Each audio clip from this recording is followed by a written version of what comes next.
Real Virginia is produced by the Virginia Farm Bureau. Farming, it's all good. Visit our website at vafarmbureau.org.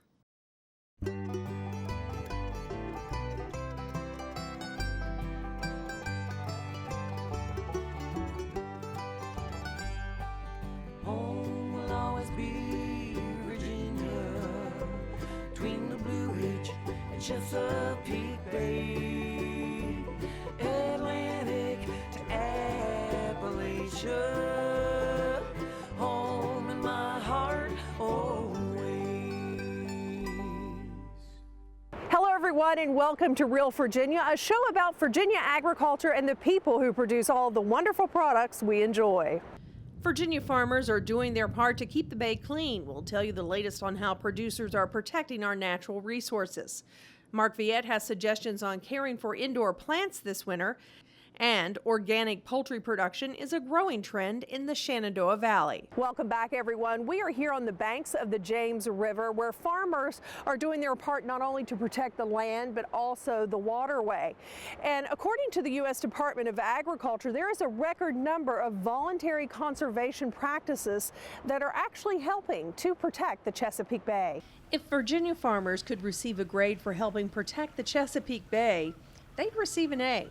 That's because the U.S. Department of Agriculture has released a report showing farmers have significantly reduced the flow of pollutants into the bay. It shows that more than 15 million tons of sediment have been kept out of the waterway. Agriculture Secretary Tom Vilsack released the results of farm surveys to document how voluntary, incentive-based approaches to agriculture conservation have been shown to work. The study, conducted from 2006 to 2011, shows that the amount of eroded soils, nitrogen, and phosphorus reaching the bay dropped significantly. That's thanks to hard work by farmers like Jerry Silver, whose farm hosted the event. Completely no-till, have been for a number of years. Like what the benefits that brings to the farm. We've got all the cattle fenced out of the streams and ponds. We've got conservation easements on some of the properties. Secretary Vilsack praised the Silver Ridge Farm as a prime example of voluntary conservation practices that many in the Bay watershed have been implementing on their land for years. We've had increase in cover crops, a decrease in the amount of areas requiring intense conservation, a decrease in soil erosion, a decrease in nitrogen, a decrease in phosphorus. All positive news for the Chesapeake Bay area, and certainly an indication that conservation works. The USDA and farmers spent $650 million in the past 5 years to put in place conservation practices, such as planting forest buffers and cover crops, as well as taking land out of farm use. The report came out as Congress debates a new farm bill, the source of money for the USDA's farm conservation programs. According to the study findings, nitrogen coming off farm fields is down 26%, phosphorus is down 46%, and soil erosion is down 60% or 15.1 tons a year. Vilsack stressed that keeping up conservation practices is critical for the future of agriculture and the health of the Chesapeake Bay. The conference committee that's meeting on the Farm Bill is so vitally important to Jerry's operation, to the Chesapeake Bay area, and to all of America. We need a Farm Bill, and we need it now. We need to provide producers like Jerry and his operation here the certainty of what those farm programs are going to be, what the conservation programs are going to be, what the safety net programs are going to be. And all of this is designed to reduce the risk that's associated with farming. And it is a serious and significant risk. The USDA project is the only regional effort that significantly and statistically matches farmers' actions with soil, landscape, and climate to quantify agricultural impacts on water quality. The Chesapeake Bay watershed touches 6 states: Delaware, Maryland, New York, Pennsylvania, West Virginia, and the District of Columbia. The area is made up of more than 150 major rivers and streams that flow into the bay. The federal funding is only part of the package of voluntary incentives Virginia farmers work with. The Virginia Farm Bureau is urging the State General Assembly this winter to set aside a stable source of state funding for agricultural conservation programs. Stafford County has 233 farms. The most profitable farm sector here is cattle and calves, followed by grain, soybeans, and wheat. But a wide variety of other farm products are grown here, such as fruits and vegetables at pick-your-own farms and local food farm operations.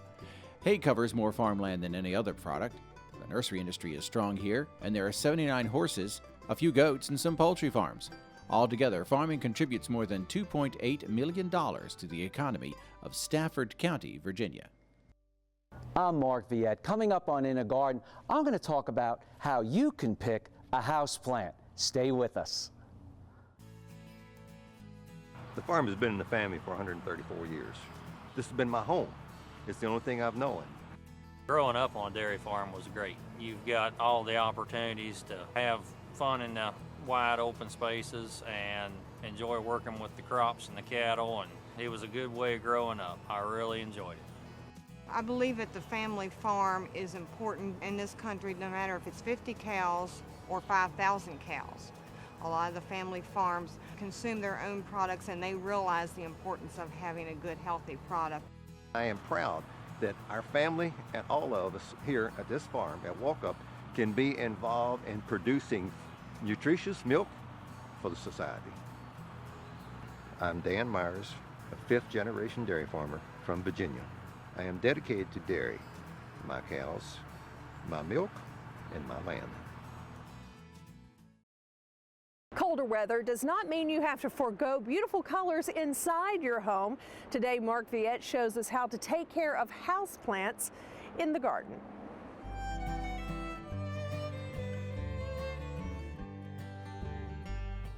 Many of our house plants are what we call tropical plants. They're plants from different parts of the world that really may not freeze, or if they do freeze, they still get very warm at other times of the year. So these are plants that we want to bring indoors that may be growing in an area that has a lot of humidity. So I recommend a couple things. First of all, try to pick house plants that have been grown locally in a greenhouse for a couple weeks. Maybe they've been grown all year long. But when it comes to picking a house plant, there are certain types that you can pick that I call super hardy purple thumb. For example, when we go to our greenhouse, we might find a beautiful plant like this, alocasia. Nice, beautiful, shiny leaves. But this plant needs a lot of light, but very high humidity. Very much like the peace lily right here in the front. This peace lily also needs a lot of humidity. On the other hand, you can pick a plant that is commonly known as the cast iron plant. That means it can withstand lots of environment. Low temperatures indoors, low light, dry conditions, wet conditions. So go for those easy to grow purple thumb plants like a cast iron plant. Or on the other hand, right here, we have Sansevieria. It's also known as mother-in-law's tongue.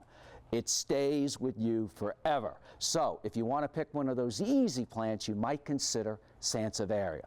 The other thing, when you're looking at trying to buy house plants, look at the foliage.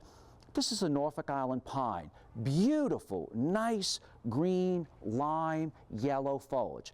But sometimes when you look closely at this, or if you feel the foliage, it's brittle, it's gray, the leaves are drooping, even the needles start to droop, or if you hit it, all the needles fall off. So try to pick a good, healthy plant, but keep in mind, Norfolk Island pines like high humidity. So you might have to set up a humidifier in your house. Bright light, high humidity, easy way to grow Norfolk Island pines. There are some other long-lived plants that you can grow indoors. One of my favorite is commonly known as the ponytail palm. And we grow this in a tropical garden in St. Thomas. And this plant has got to be almost 6 feet wide, or at least the base of it is 6 feet wide.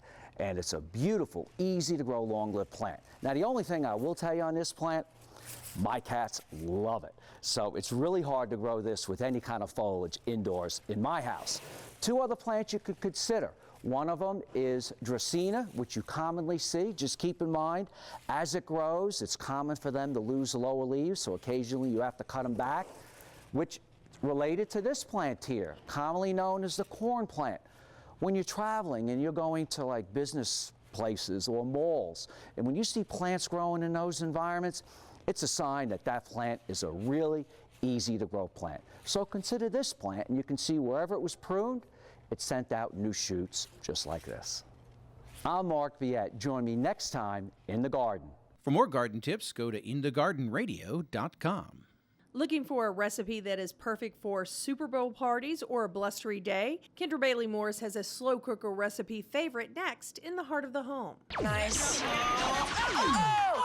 Yes, go! Yes, yes, yes! No! Come on!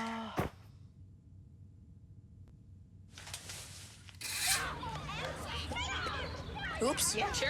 Let's go. Let's go. Moms everywhere are finding ways to keep kids active and healthy. Works every time. Get ideas, get involved, get going at letsmove.gov. We all enjoy a hearty meal when it's cold and blustery outside, and even when we're entertaining folks. But today, Kendra Bailey Morris has a great Super Bowl recipe for you for chili in the slow cooker using bison and Virginia beer in the heart of the home.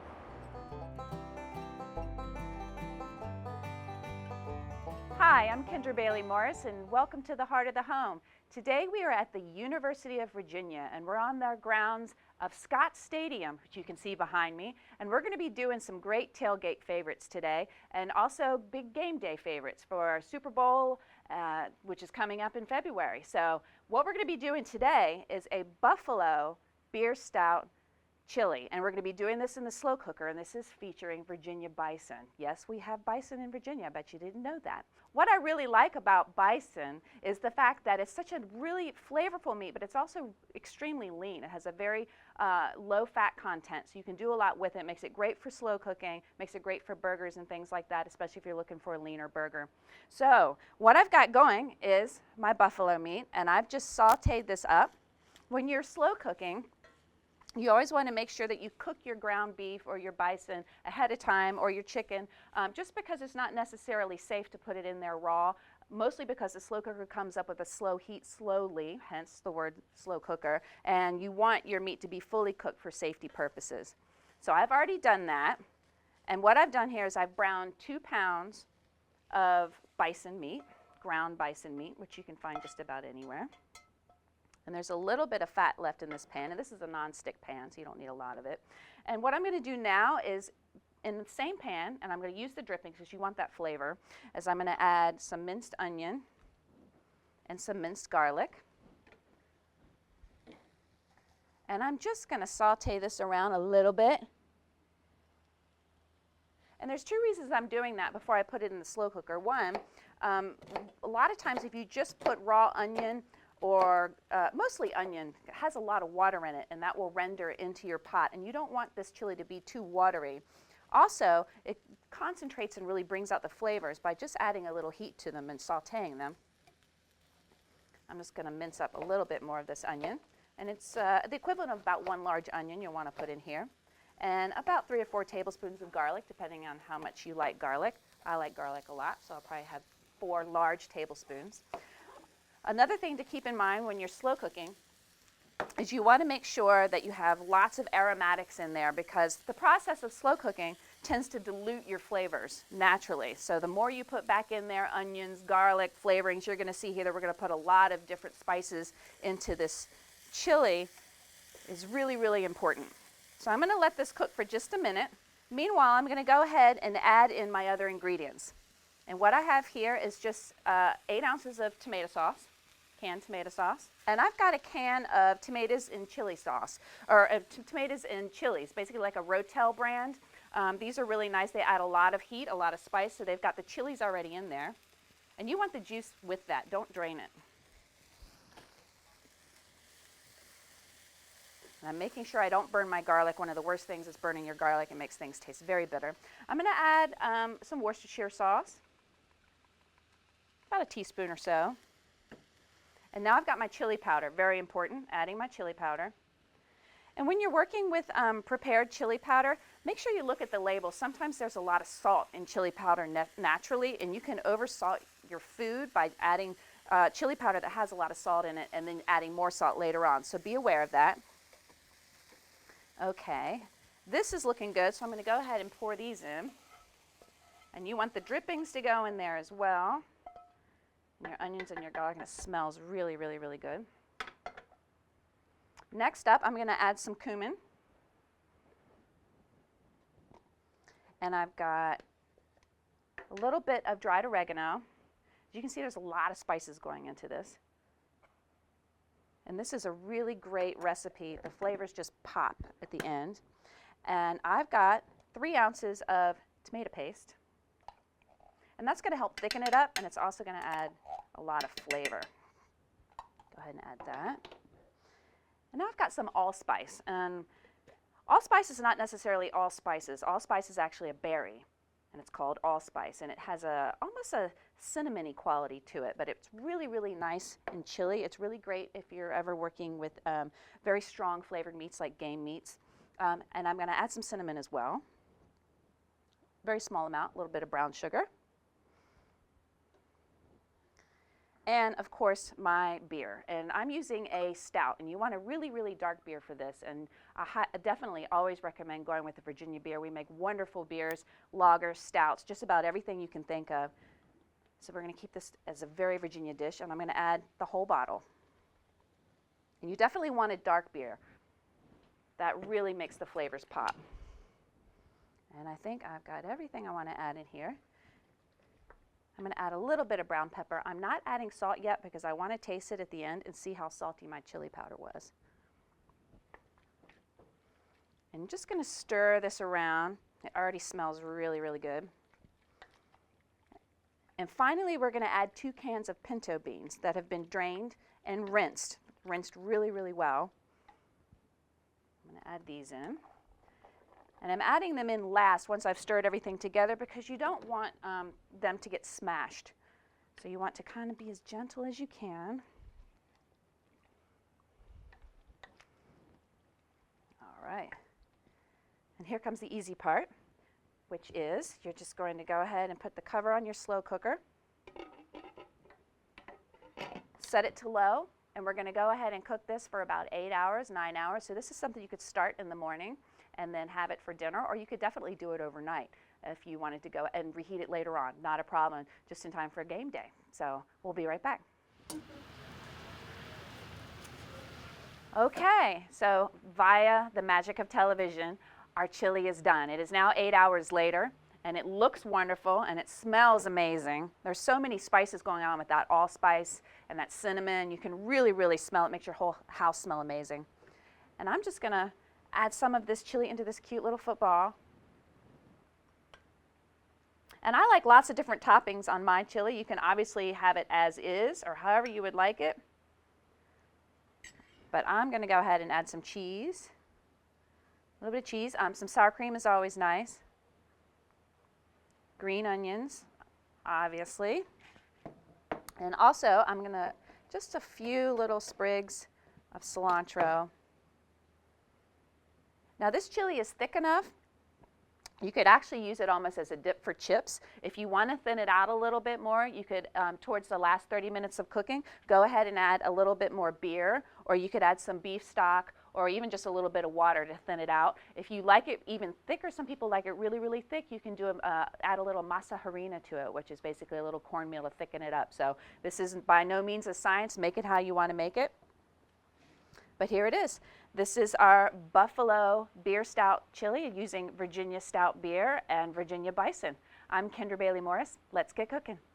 Recipes from the heart of the home can be found on the Virginia Farm Bureau website at vafarmbureau.org. Buffalo is sometimes called America's original red meat because it was the primary meat source for many Native Americans of the Great Plains. But the buffalo was hunted to near extinction in the late 1800s. Today, bison meat is farm-raised on private ranches, and the numbers are back to 500,000 head nationwide. And there are more than 28 bison farms in Virginia. Buffalo meat is very tender and flavorful and is a good source of omega-3 and omega-6. High in iron and calcium, but low in sodium and calories, bison meat is served in many high-end restaurants as a choice beyond beef. Today is Saturday. Today is Saturday. Salad on Saturday, fruit on Friday, throw a ball Thursday. Water Wednesday, touch your toes Tuesday. Let's move Monday, swap snacks Sunday. All the healthy children eat well and move a lot. And move a lot. And move a lot. Eat well and move a lot. 60 minutes of physical activity a day and eating well can help get your child healthy. So keep them active and eating well every day. Skip a rope Saturday, freeze tag Friday, tap dance Thursday. Whole grains Wednesday, try a veggie Tuesday. Let's move Monday, split the sweet Sunday. Eat well and move a lot. Today is Saturday. Yeah. Today is Saturday. All the healthy children, all the healthy children. Get ideas. Get involved. Get going at letsmove.gov. That's letsmove.gov.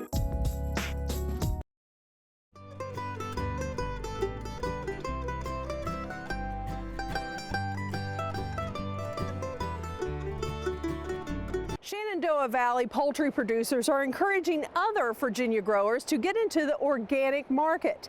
And this market has grown so much so that they are opening up old poultry houses. Norm Hyde has our story. Workers are scrambling to refit a poultry processing plant in Harrisonburg to accommodate the growing demand for organically raised chicken.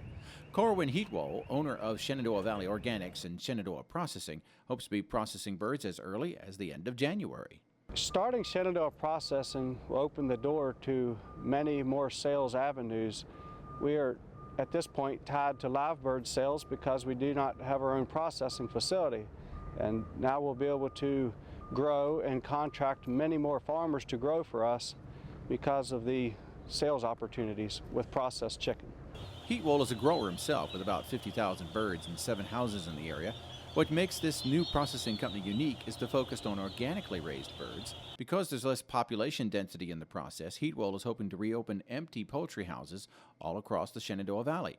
Many poultry growers left the business in recent years as the expense of owning an up-to-date house became too high. The large integrators closed these houses because they were not up to their specs for the high-density bird that they stock. We'll be stocking a relaxed density, and we will not need the cooling and the ventilation capabilities that they require. There's many poultry houses currently sitting empty, and we will be bringing life and new production to those. And that is our number one goal for housing, is to put as many empty houses back into production as we possibly can. Heatwole says the market for organically produced chicken products continues to expand rapidly. The plant could be processing as many as 50,000 birds a day in 3 years, all from local producers. The plant should employ up to 100 workers when it's in full operation. All this from a few farmers who dreamed about starting their own company a few years ago. Our idea was to raise our own chickens in our own chicken houses. We wanted to bring a concept that gave the farmer more control over his own farm and his own chickens, and gave him the opportunity for larger returns. Poultry is big business in Virginia. It's the largest farm sector in the state, worth more than $8 billion a year in total economic impact. In an area of Virginia that's been dominated by major poultry processing companies for decades, Heatwole's new business model is a gamble, but one he's betting will pay off for himself and many other poultry growers. In Harrisonburg, Virginia, I'm Norm Hyde. That's going to do it for this edition of Real Virginia. We are so glad you could join us to celebrate the bounty Virginia has to offer. Whether it's in your home, your garden, or your landscape, we're proud to say that this is Real Virginia. So for everyone from the Virginia Farm Bureau, thanks for watching. Make it a good month.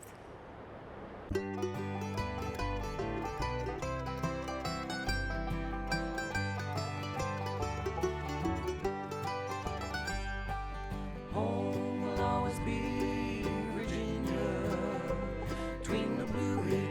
Chesapeake Bay, Atlantic to Appalachia.